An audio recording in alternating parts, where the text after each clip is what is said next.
Market movers. हम लोग कल के लिए बैंक निफ्टी और निफ्टी का एनालिसिस आज स्टडी करते हैं कि हम लोग कल क्या ट्रेड ले सकते हैं दोनों इंडेक्स में।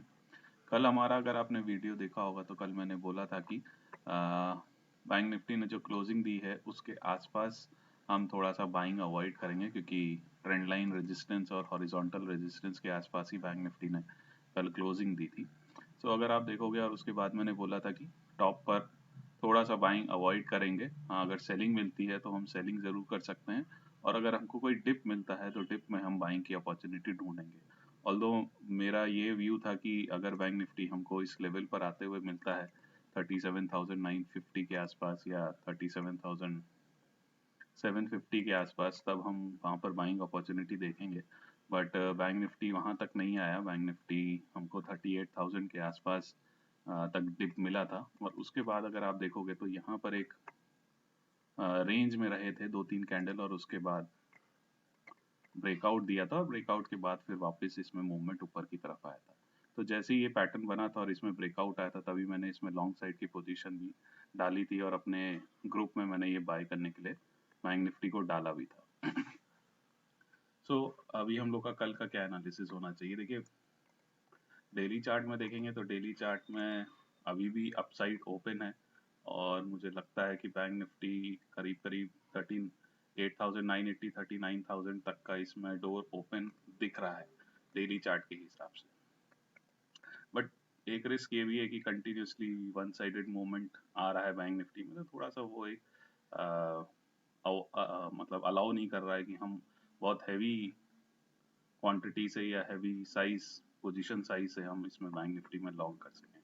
तो हमारी कल की क्या स्ट्रैटेजी होनी चाहिए, अगर आप 50 मिनट्स के चार्ट पे देखोगे तो 50 मिनट्स के चार्ट में अगर आप देखते हो कि मान लीजिए कल अगर गैप अप सॉरी फ्लैट अगर खुलता है मार्केट, तो अगर फ्लैट खुलता है, देखिए आखिरी का अगर आप टाइम देखोगे तो मार्केट 38,500 से लेके 38,300 के बीच में काफ़ी टाइम इसने आज स्पेंड किया है। तो अगर मार्केट कल इसी जोन के बीच में ओपन होता है 38,300 और 38,500 के आसपास, अगर मान लीजिए यहाँ कहीं जो क्लोजिंग प्राइस है उसी के आसपास ही ओपन होता है, और उसके बाद ये वाला जो स्विंग है 38,504 का, इसको क्रॉस करता है, तो हम तुरंत इसमें बाइंग की पोजीशन बना लेंगे।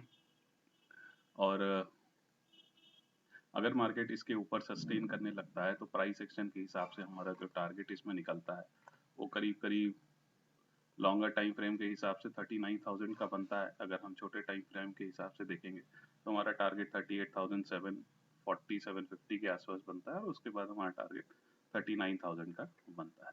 तो ये कंडीशन हो गई अगर फ्लैट खुलता, फ्लैट खुलते ही क्लोजिंग प्राइस के आसपास 38,510 को या 15 को क्रॉस करके ऊपर निकलता है, तो हमको 200-250 पॉइंट का या करीब करीब 500 पॉइंट का मूवमेंट हमको इसमें ऊपर की तरफ मिल सकता है।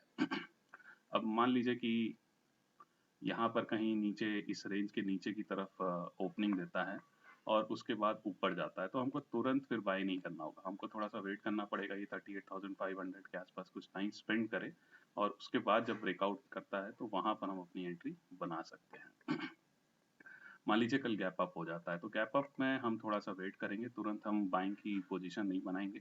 गैप अप होने के बाद अगर हमको थोड़ा सा डिप मिल जाता है, डिप मतलब मान लीजिए कि 38,500 यहाँ पे क्लोजिंग जो हुई है वो 38,442 के आसपास की क्लोजिंग हुई है, तो मान लीजिए करीब 200-300 पॉइंट अगर हमें गैप अप मिल जाता है, तो गैप अप में हम गैप अप को चेज नहीं करेंगे, बल्कि वेट करेंगे थोड़ा सा डिप के लिए। तो डिप का मतलब क्या हो गया, अगर मान लीजिए कि 600 या 650 के आसपास कहीं बैंक निफ्टी ओपन होता है, और उसके बाद वापस ये वाला जो 38,500 है, ये जो आज का रेजिस्टेंस रहा है दिन भर, इसी के आसपास कहीं पर आता है, और यहाँ पर कुछ बुलिश प्राइस एक्शन बनाता है या बुलिश कैंडल बनाता है, कोई हैमर हो गया या बुलिश इनकल्फिंग हो गया या कोई डबल बॉटम स्ट्रक्चर हो गया, तो वहां पर हम अपनी बाइंग पोजीशन फिर से इनिशिएट कर सकते हैं।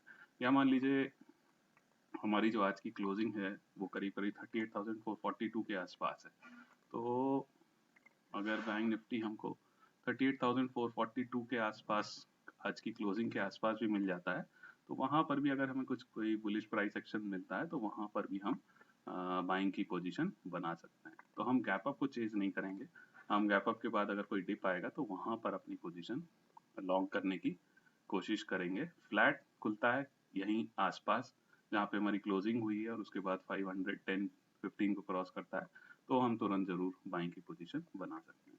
सेलिंग के लिए अगर मान लीजिए कोई गैप डाउन होता है और गैप डाउन होने के बाद भी देखिए अगर ये सीधे सीधे 38,270 के नीचे खुलता है तो फिर हम इसमें पुट की ऑप्शन पोजीशन बना सकते हैं। हमारा जो टारगेट होगा वो करीब करीब 38,100 और उसके बाद हमारा टारगेट 38,000 के आसपास होगा।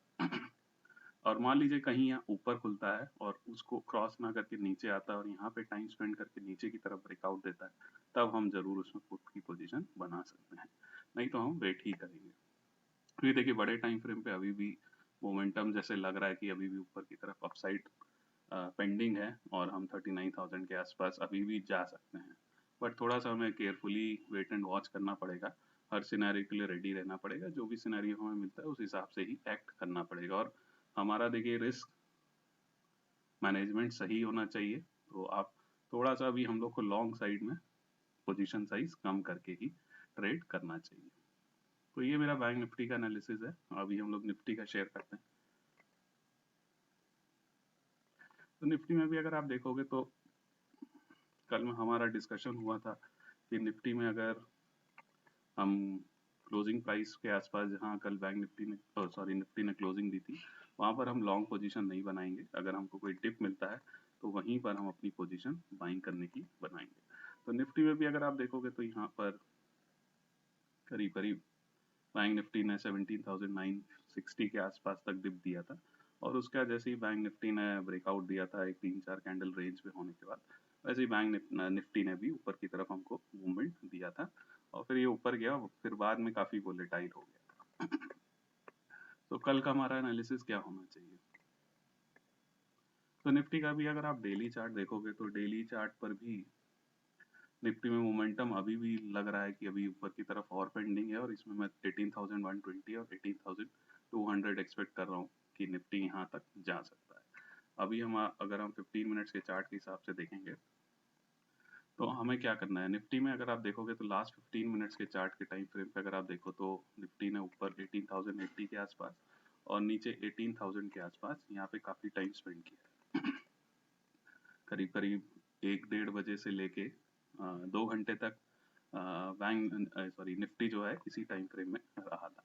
तो अभी हम लोग को क्या करना होगा, हम लोग के लिए अगर पोजीशन यही होगा बैंक निफ्टी में जैसे हमने डिस्कस किया कि अगर ओपनिंग क्लोजिंग के आसपास मार्केट निफ्टी फ्लैट खुलता है और खुलते ही 18,080 को क्रॉस करता है तो हम अपनी पोजीशन यहाँ पर लॉन्ग बना सकते हैं। हमारा टारगेट होगा 18,120 और 120 के बाद 18,200। मान लीजिए गैप अप हो जाता है तो गैप अप में जैसे बैंक निफ्टी में हमने व्यू शेयर किया था, हम थोड़ा सा गैप अप को चेज नहीं करेंगे, वेट करेंगे। और वेट क्या करेंगे कि वापस अगर ये हमको 18,080 के आसपास मिलता है या इसकी जो क्लोजिंग है बैंक निफ्टी निफ्टी की 18,055 वहाँ पे अगर मिलता है, वहाँ पे कुछ बुलिश प्राइस एक्शन हमको दिखता है, हैमर हो गया, डबल बॉटम चार्ट पैटर्न हो गया, ऐसा कुछ हो गया तो वहाँ पर हम फिर से अपनी लॉन्ग पोजीशन इनिशिएट कर सकते हैं। देखिए सेलिंग के लिए हम जब तक इसके नीचे हमें नहीं मिलता है निफ्टी 18,000 के नीचे तब तक थोड़ा सा सेलिंग की पोजीशन अवॉइड करेंगे। अगर मान लीजिए सीधे 18,000 के नीचे हमको गैप डाउन मिलता है तो हम जरूर पुट ऑप्शन खरीद सकते हैं। उसके बाद हमारा जो टारगेट होगा वो 17,960 के आसपास होगा और उसके बाद फिर हमारा टारगेट 17,910 920 के आसपास निकल कर आता है। तो पुट ऑप्शन के लिए हमें थोड़ा सा वेट करना पड़ेगा। अगर सीधे गैप डाउन खुल जाता है तो गैप डाउन के बाद हम जरूर पुट ऑप्शन बना सकते हैं, ले सकते हैं, या गैप डाउन के बाद नीचे जाता है और वापस 18,000 को टच करके वापस नीचे आता है कुछ इस तरीके से। मान लीजिए यहाँ पे कहीं गैप डाउन खुलता है और गैप डाउन खुल के ऊपर जाता है और फिर इस लेवल को तोड़ता है तो यहाँ पर हम इस तरीके से भी पुट ऑप्शन ले सकते हैं। और थोड़ा सा जो एग्रेसिव सेल करना चाहते हैं तो अगर गैप डाउन सीधे 18,000 के नीचे होता है तो वहां पर हम सीधे पुट ऑप्शन ले सकते हैं 17,960 और 17,920 के टारगेट्स के लिए।